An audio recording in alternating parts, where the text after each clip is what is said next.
Vaya librazo me he leído, uno de los últimos libros que me he leído este año y vaya pedazo de descubrimiento. Es que en serio, increíble, el segundo mejor libro que me he leído este año. El primero de Status Game, el juego de estatus, y el segundo de todo el año, porque es que lo vas a ver. ¿Cuándo empezamos a soñar? El escritor contesta eso. ¿Para qué sirven los sueños? ¿Cómo sacarles partidos? ¿Qué hacer si tienes parálisis del sueño? Si te ocurre una parálisis del sueño o si tienes muchas pesadillas, también qué hacer. ¿Qué significan los sueños eróticos? ¿Qué significa que tu pareja o tú soñéis que estáis siendo infieles? Todo eso y muchas otras cosas contesta el autor en este pedazo de libro que es que me ha marcado muchísimo porque es que si cada día soñamos, aunque no nos acordemos de los sueños, que también hay una técnica para acordarse de los sueños que explicaré, es que me ha encantado y lo vamos a ver.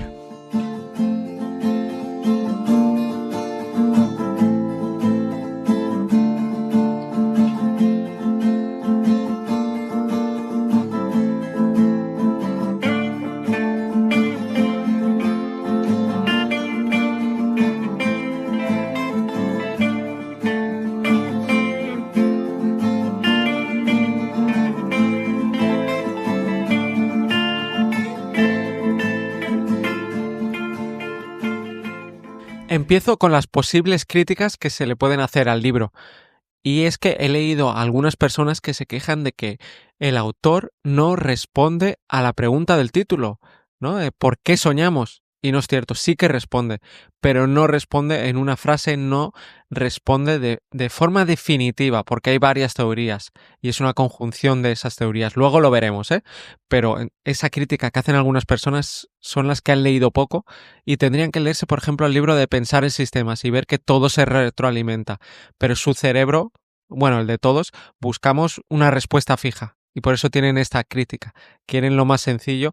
Yo creo que están acostumbrados a muchos gurús, a mucha pseudociencia, a muchos neurocientíficos que dicen cosas que no son ciertas o que son una parte de verdad o solo son sacadas de un estudio, entonces en verdad no son ciertas. Así que para mí es un punto buenísimo, no como otros libros como el de Respira, que todo es respirar, o otros libros que todo es influencia, o todo es el entorno, todo es la genética. No, no, no. En este caso el autor lo tiene claro y me gusta, lo explica muy bien y encima cuando es solo teoría o cuando está demostrado te lo va diciendo, cuando son opiniones suyas lo va diciendo. Así que en ese caso para mí, chapó, una de las cosas que más me han gustado del libro comparado a muchos otros libros. Y una crítica personal que sí que diría es que no está muy bien estructurado. A veces salta de un tema al otro, no es que sea muy caótico, hay otros libros que he leído que son mucho más caóticos, pero sí que le falta un punto final de edición para acabar de redondearlo y que esté bien estructurado. De hecho, el guión me lo he hecho yo a mí mismo, no me lo he hecho con los capítulos del libro. He ido pillando ideas del principio, del final, he ido juntándolas y al final, como a mí me encajaban. No ha sido un guión fácil, entonces. Vamos a empezar por quién es el autor. Rahul Yandial, un neurocirujano, neurocientífico, que lleva muchos años haciendo intervenciones quirúrgicas en el cerebro. Por eso habla en el libro, habla de su experiencia de intervenciones, como le ha ocurrido, ¿no? Abriendo un cerebro, tocando una parte, tocando otra. Y también dirige un laboratorio de investigación. Pero no solo utiliza sus propias investigaciones, sino que ha mirado, ha estudiado y comenta muchas investigaciones. Así que en ese sentido me parece un muy buen autor, con buen background. Y vamos ya la propia tesis del libro, cómo se podría introducir, y es que los sueños nos ayudan a aprender, en el colegio a sacar mejores notas, a conectar puntos con otros, el soñar. Cuando soñamos estamos conectando ideas y estamos depurando y nos estamos quedando con las importantes, con las que no. También incluso se ha visto que sirve para rendir mejor. A los deportistas de élite que sueñan suelen ser los que mejor rinden. Y también, que luego lo veremos, ayuda incluso a detectar algunas enfermedades como el Parkinson o el Alzheimer. Los sueños ayudan a eso. Antiguamente los sueños eran presagios, mensajes de los dioses o el subconsciente. Pero eso no es cierto. Lo vamos a ver, qué es los sueños. Pero sí que es cierto que han cambiado la vida de muchísimas personas, de la historia del mundo, porque han inspirado a guerras, a cuándo empezar una guerra, a no empezar la guerra, han inspirado también a artistas de todo el mundo, a cuándo proponer un matrimonio, a hacer canciones, en los avances científicos, también en muchas innovaciones, a escritores que se leen el capítulo que han escrito ese día justo antes de dormir para ver cómo luego conectan y se despiertan y ven si ese capítulo que habían escrito el día anterior estaba bien o no estaba bien. Pues los sueños han tenido un impacto increíble. De hecho, es un tercio de nuestra vida estamos soñando. También hay que comparar este libro con otros, como por ejemplo El Oráculo de la Noche, de Siddhartha Ribeiro, donde es un libro que hay mucha pseudociencia, entonces no, este que comento hoy es mucho mejor y tiene mucha mejor información y más contrastado, como he dicho antes. O luego el de ¿Por qué dormimos?, que fue uno de los primeros episodios que le dediqué hace 4 años.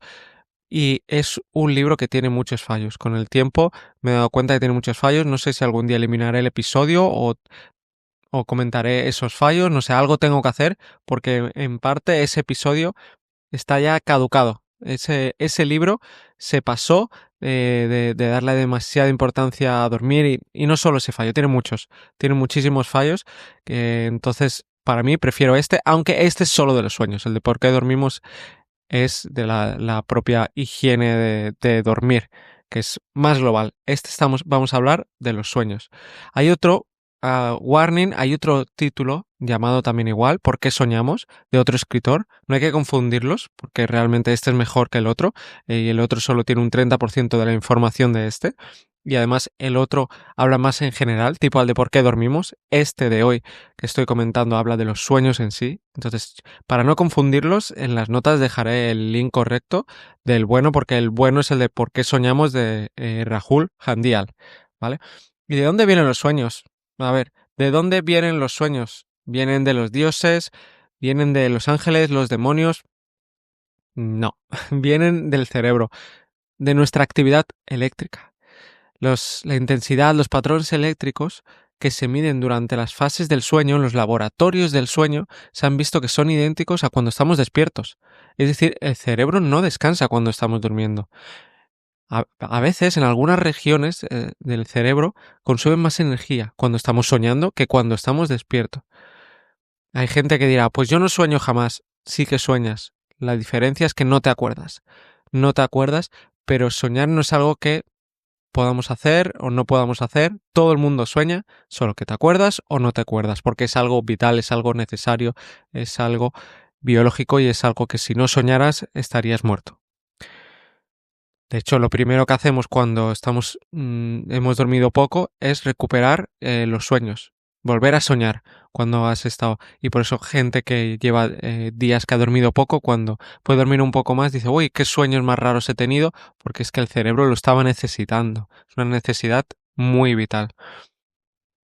Incluso gente que tiene insomnio fatal, una enfermedad genética que es muy rara y que te puede matar, y hay gente que la mata porque no pueden dormir, tienen especie de sueños en las horas de vigilia, porque es tan necesario soñar que incluso cuando están despiertos tienen una especie de sueños.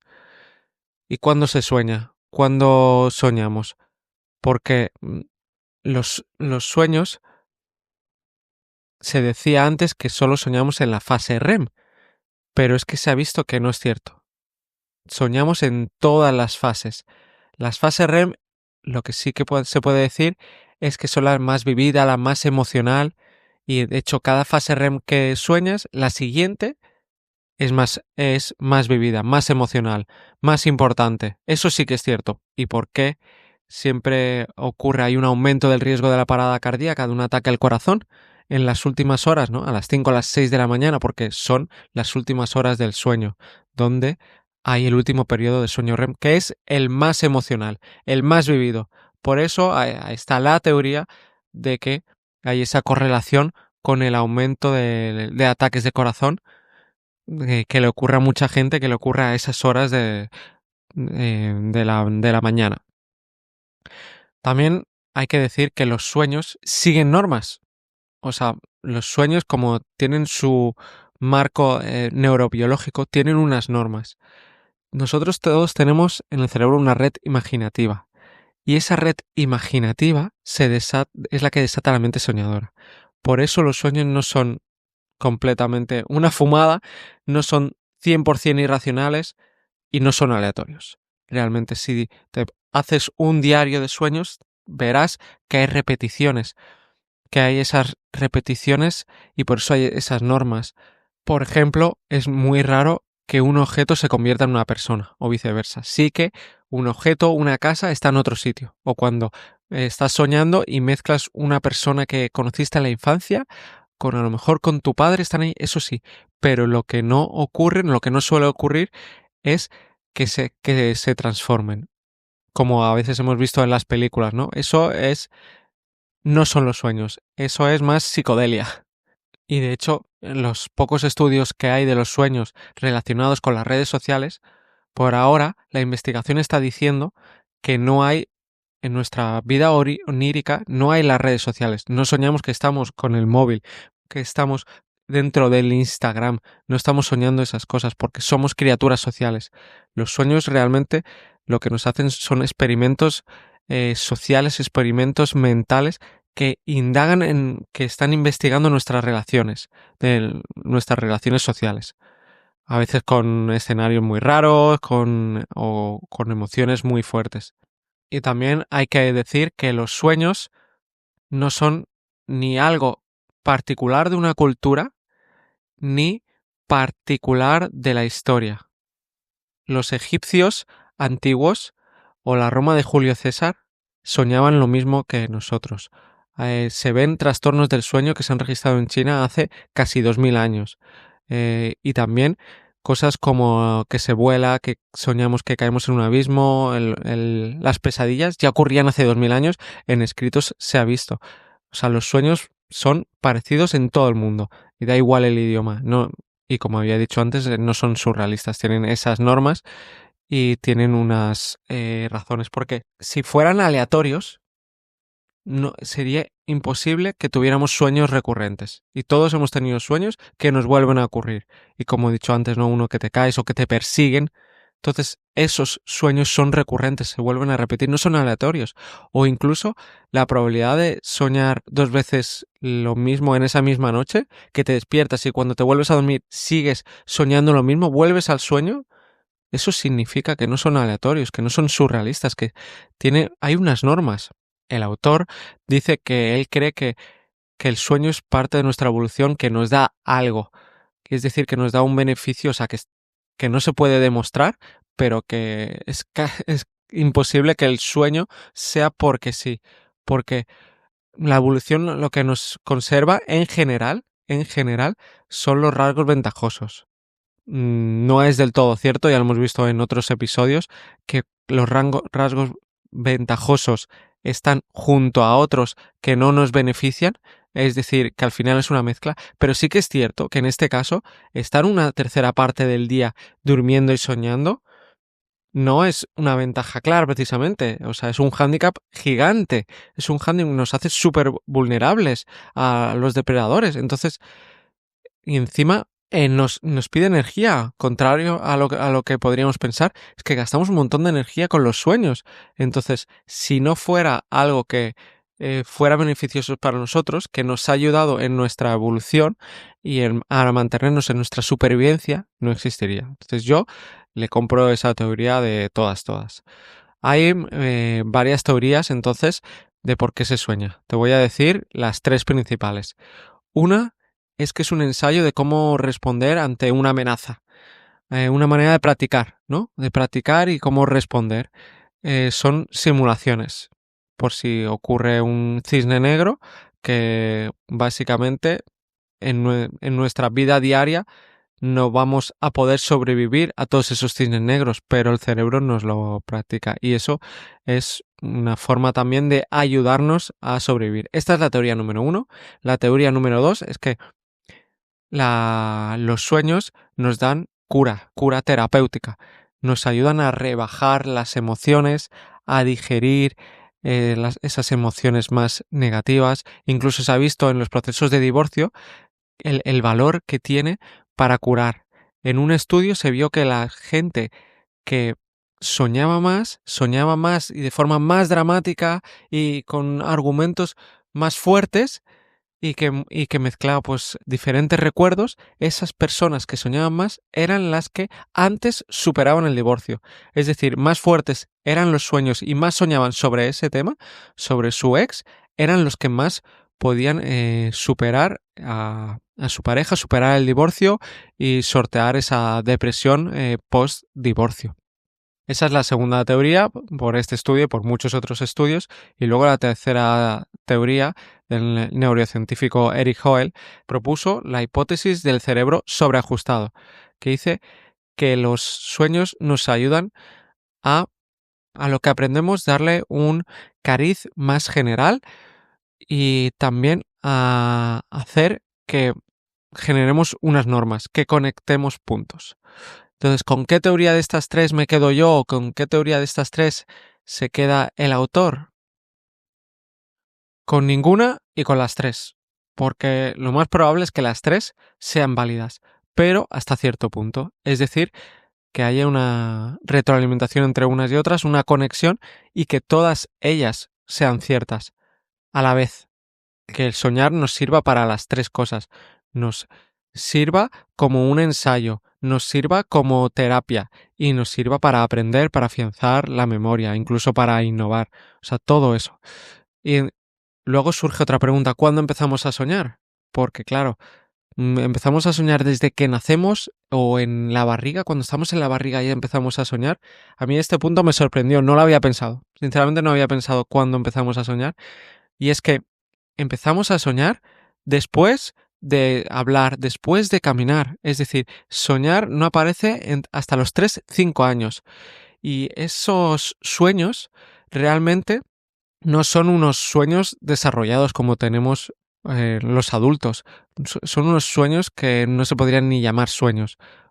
Sueñan más una fotografía, no hay movimiento, porque los niños aún no tienen tanta interacción social y el propio niño no aparece como protagonista en el sueño. Luego ya a partir de los 5 años o los 8 años los niños ya empiezan a soñar de forma más narrada, tener más historias. De hecho, es curioso como al principio los niños piensan que esos sueños los saben todo el mundo, o sea, sus padres, que es una realidad compartida, que es una fantasía compartida. No es hasta los 8 años que entonces empiezan a dar cuenta que realmente es una cosa solo suya, que esa red imaginativa es solo suya y que nadie más puede ver sus sueños. Por eso hasta los 7-8 años no tienen ya sueños que se podrían decir que tenemos nosotros, porque es cuando ya desarrollan su conciencia del yo. Se puede comprobar con tu hijo si quieres saber si tiene sueños y es el test de diseño de bloques. Los niños tienen que observar una maqueta, un dibujo con unos patrones rojos y blancos y después tienen que recrear esos patrones con bloques. Si pueden reproducir esos patrones es que es muy probable que tu hijo pueda soñar. Y por supuesto, ¿qué cosa es característica de los niños? Las pesadillas, que tienen muchas pesadillas. De hecho, como adultos no tenemos casi nada de pesadillas comparados a los niños. Los niños tienen muchísimas más pesadillas. Al poco de aparecer los sueños y de tener ya sueños vividos, a partir de los 8 o 10 años, ya empiezan a tener esas pesadillas. A partir de los 12 años es cuando empiezan a cambiar más esas pesadillas e incluso las niñas tienen más pesadillas que los niños. Hay la teoría de que las niñas son más sociales y por eso tienen más pesadillas y además son diferentes esas pesadillas. Sus pesadillas son más con seres humanos y la de los niños son más con monstruos, con animales grandes. Pero ¿por qué? ¿Por qué las pesadillas? ¿Por qué tenemos pesadillas? Ya hemos visto las posibles teorías de por qué soñamos, pero algo tan concreto, ¿para qué tener pesadillas? Pues las pesadillas antiguamente se creían como lo otro, ¿no? Que eran demonios que te poseen, pero no, es neurobiología. Y claro, tenemos esas pesadillas que luego a veces se nos quedan hasta durante todo el día, pero es que son necesarias. Las pesadillas son muy necesarias. A los niños les ayudan a desarrollarse, les ayudan a crecer su mente, a formarse, Y luego ya de adultos también nos ayudan. De alerta, no hay que confundir las pesadillas con sueños desagradables. Una pesadilla es algo, una emoción muy fuerte que muchas veces hasta te despierta, ¿vale? No es algo que lo que estés así, yo que sé, pierdes el bus en el sueño. Eso no es una pesadilla, ¿vale? Es una amenaza real. Y la temática de las pesadillas, por supuesto que también está estudiada y es frecuente en todo el mundo y en todas las épocas de la historia, que son la agresión física, el fracaso o esa impotencia, los accidentes, ser perseguido, los problemas de salud o la muerte. Esos son los temas típicos, universales e históricos de las pesadillas. Incluso una cosa muy curiosa, las pesadillas se transmiten entre generaciones, o sea, hay genética en las pesadillas. Se han visto los investigadores que las pesadillas se agrupan en las familias. A más de 3.500 parejas de gemelos y mellizos en Finlandia se les vio que había esa asociación de él. Tendían más a soñar una cosa u otra, según la genética. O sea, es fuerte, ¿eh? O sea, la genética nos influye hasta en las pesadillas. También es cierto que de niños nos ayudan las pesadillas, pero ya de mayores pueden ser un peligro si se perpetúan, si son muy frecuentes. Y entonces aquí el autor explica que hay varias formas de luchar contra eso. Los investigadores han visto que la autosugestión o la incubación de sueños puede ayudar mucho. Por ejemplo, cuando te acuestes, decir quiero soñar esto y crearte una imagen mental, transformar esa pesadilla. Durante todo el día te estás recordando esa pesadilla, pero transformándola, dándole la vuelta. Y se ha demostrado que funciona, que luego cuando tienes esa pesadilla por la noche, si has estado haciendo el trabajo durante todo el día y sobre todo cuando te vas a acostar y le das la vuelta a esa imagen, esa persecución, pues luego se transforma en que estás en un campo de forma alegre. Pues esa transformación ayuda. Ayuda a reducir esas pesadillas, sobre todo esas pesadillas recurrentes que no te han venido por un trauma. Y hay gente que dirá que cómo podemos, no podemos influir en los sueños. Los sueños los generamos nosotros mismos. Claro que podemos influir, podemos aumentar la probabilidad. De hecho, yo he probado, por ejemplo, a decir, quiero recordar lo que sueño antes de irme a acostar. Simplemente esa frase, decírmela, repetírmela varias veces. Quiero recordar lo que sueño. Y me ha ocurrido que me acuerdo más de los sueños, ¿eh? No soy una persona que se suele acordar mucho de los sueños. Mi pareja se acuerda de todos los sueños, me los explica, pero en mi caso no. Y simplemente con esta técnica de recordármelo o de despertarme a medianoche y que me venga a la mente ese mantra y me lo repito una otra vez, me acuerdo mucho más de los sueños y estoy más atento. También hay otro fenómeno súper particular, parálisis del sueño, que le ha ocurrido como a un 40% de la población general, se dice, que le ha pasado y que ha ocurrido, que ocurre en todas las culturas y que siempre se ha encontrado una especie de, antiguamente, de razón. En la región italiana al este de Roma se culpaba que había una bruja malvada que se llamaba Pandafeche, que era la que generaba esa parálisis del sueño. En Egipto se decía que era un espíritu maligno llamado Jinn. Incluso en inglés la palabra pesadilla es nightmare, que son dos palabras, night, noche, y mer, que mer era un espíritu maligno que atormentaba a las personas mientras dormía. O sea, el nightmare es una palabra que surgió hace más de 700 años. ¿Pero qué es? ¿Qué es esta parálisis del sueño? Pues una es que el cuerpo se te queda paralizado y luego la otra que la persona tiene la sensación de que se asfixia.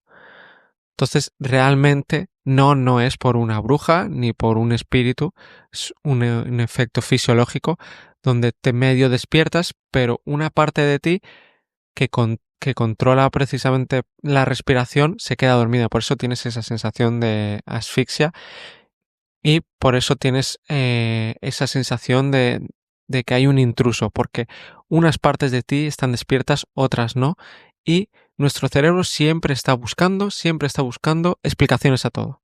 De hecho, nos ocurre, ¿no? Cuando nos ha pasado algo, luego a posteriori le damos un sentido. Siempre estamos buscando el sentido. Y de hecho, el sentido no es para casos grandes, no, esa crisis ocurrió, por eso el sentido lo buscamos para todo. Por eso, cuando nos ocurre este parálisis del sueño, el cerebro ya está buscando razones. Y como esa parálisis del sueño es una alteración eléctrica de una parte de nuestro cerebro crea un ser ficticio que siniestro que nos aparece un cuerpo imaginado. Mucha gente dice que la parálisis del sueño les estaban vigilando, o que había un monstruo, o que alguien les estaba hablando. Antiguamente las parálisis del sueño eran más terroríficas porque se creía más en ello. Es decir, depende de la cultura y el momento en el que estés, te aparecerá un ser o te aparecerá otro ser, porque lo que nosotros mismos queremos, lo que ya tenemos nosotros mismos, nuestros relatos que nos hemos comprado y que tenemos en nuestro entorno nos harán vivir la parálisis del sueño de una forma o de otra. Y entonces, ¿qué hacer si alguna vez experimentas esa parálisis del sueño? Si estás despierto pero no te puedes mover, sientes como que no puedes respirar, lo que tienes que hacer es darte cuenta que es una parálisis del sueño, que es algo temporal, no tienes que tener miedo, tienes que racionalizarlo y darte cuenta que te está ocurriendo eso, que es un fenómeno fisiológico normal y que es buena idea tener los ojos cerrados y decirte que todo lo que tienes alrededor, esas presencias, son imaginadas, que tu cerebro te lo está creando. Incluso si piensas en algo positivo, te puede ayudar. Con esto, básicamente, es menos probable que tú mismo sufres y te generes ese sufrimiento. Y vamos con una parte que creo que mucha gente estaba esperando, y es la de los sueños eróticos. Esta tiene tela, ¿eh? Porque si tienes sueños eróticos con otras personas, significa que le quieres poner los cuernos a tu pareja. O si incluso si tienes sueños homosexuales o heterosexuales, significa que de pronto eres homosexual o eres heterosexual. Pues ahora vas a ver cómo el autor responde a todo esto, en unas partes más interesantes. De hecho, la existencia de los sueños eróticos no tiene relación a que seamos sexualmente muy activos o lo contrario. Si llevamos una mala racha, no vamos a tener más sueños eróticos, o si tenemos una muy buena racha, no vamos a tener más sueños eróticos que de lo normal. Realmente se tienen sueños eróticos si durante el día piensas más de forma indirecta, de forma inconsciente, que te vienen más pensamientos eróticos. Esa es realmente la correlación que se ha podido encontrar entre sueños eróticos y tus pensamientos del día a día. ¿Qué imágenes son las más habituales de los sueños eróticos? Pues mira, en primer lugar los besos es lo más típico en los sueños eróticos, luego las relaciones sexuales con penetración, los abrazos sensuales, sexo oral y la masturbación. Esos se han visto que son los más típicos. Y normalmente soñamos con gente cercana, incluso con gente que odiamos o con jefes, con compañeros de trabajo, con vecinos, a veces incluso con miembros de la familia cuando somos más jóvenes, y es algo normal. ¿Por qué se dice esto? ¿Por qué ¿Por qué tenemos que tener sueños sexuales con gente cercana? Porque la teoría es que si la mitad de nuestra tribu desapareciera, como ocurría hasta no hace tanto, por ejemplo con una guerra, una enfermedad, estos sueños nos preparan para que tengamos nuevas relaciones y sigamos procreando con nuestra gente cercana. Por eso es porque la mayoría de sueños eróticos son con gente de nuestro alrededor que no podemos elegir. Y además no soñamos con esa pareja ideal. O sea, no tenemos sueños eróticos con nuestra pareja ideal, sino con gente cercana. La mayoría de veces soñar que somos infieles no significa que queramos ser infieles en la vida real ni que hay un deseo. Es más un signo de curiosidad o es algo, o sea, normal de nuestra imaginación y, sobre todo, no hay indicios. Si sueñas teniendo relaciones con otras parejas y tu relación no es sana, entonces ahí sí que puede haber relación, pero porque ya de por sí esa relación no estaba bien.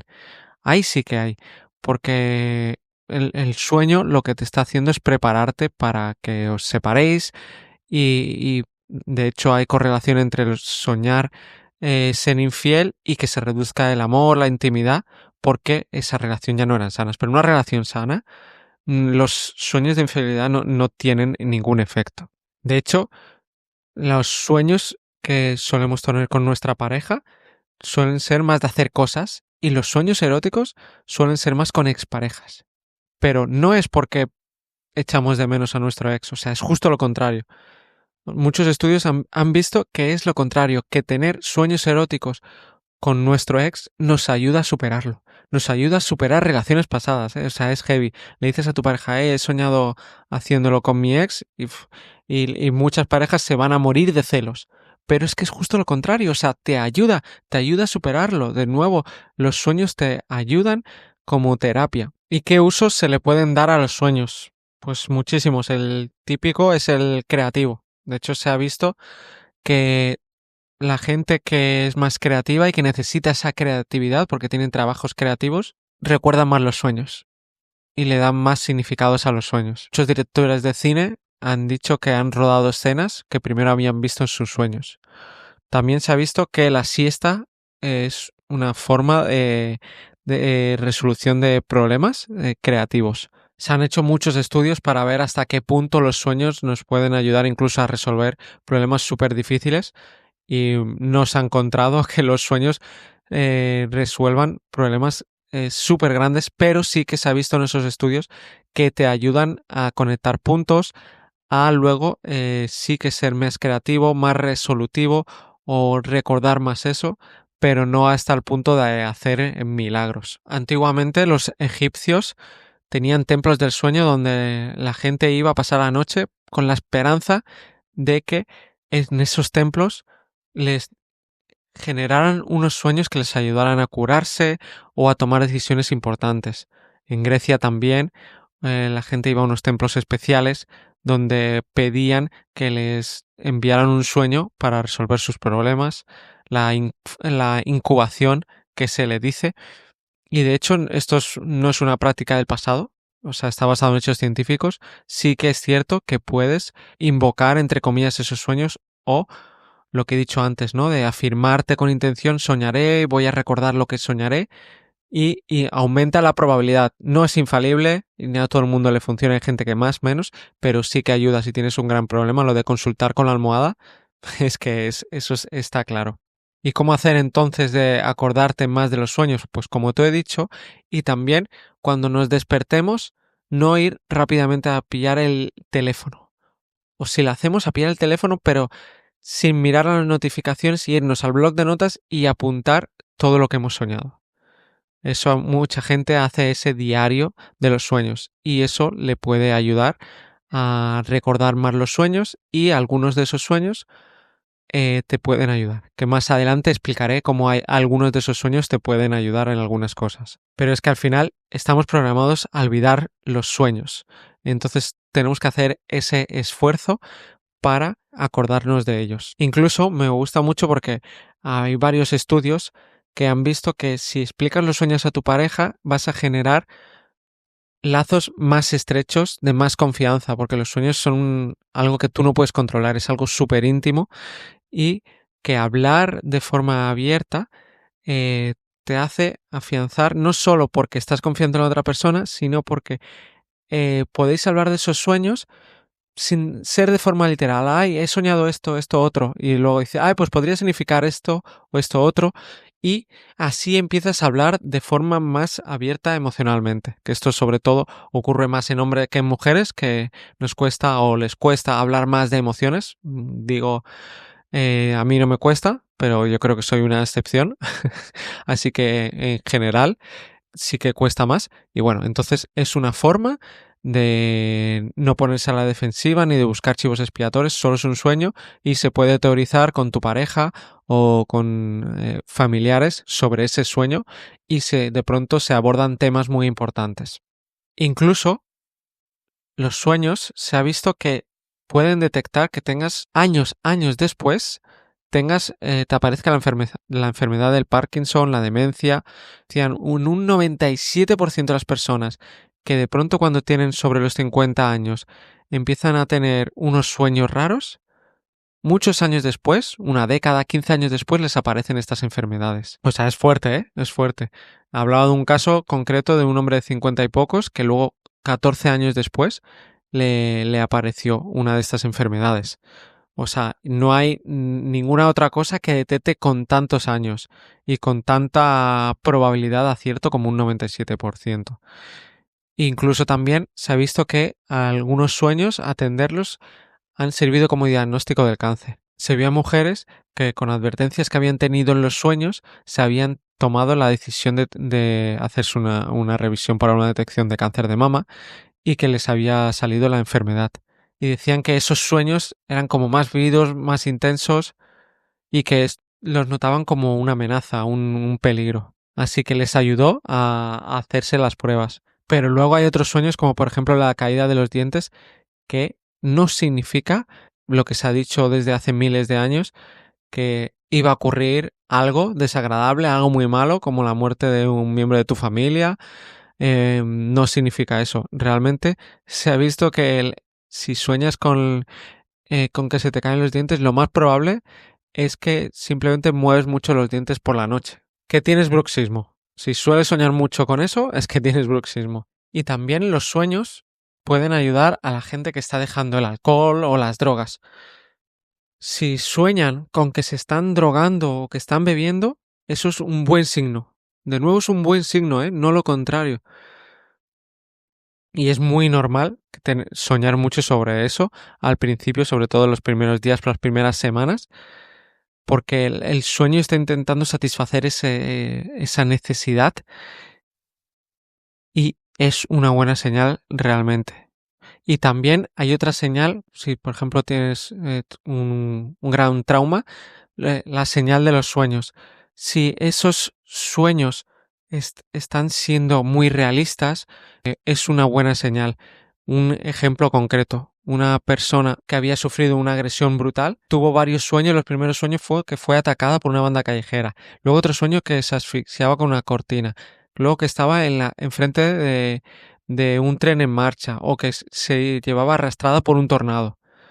Todos esos sueños en verdad estaban indicando que se estaba recuperando, es decir, le ayudaban a superar ese trauma. Y es que me queda la mitad del libro por comentar, así que va a tocar hacer otro episodio porque queda hablar de los sueños lúcidos, esos sueños que hay gente que consigue controlar, que es consciente dentro de un sueño que está soñando.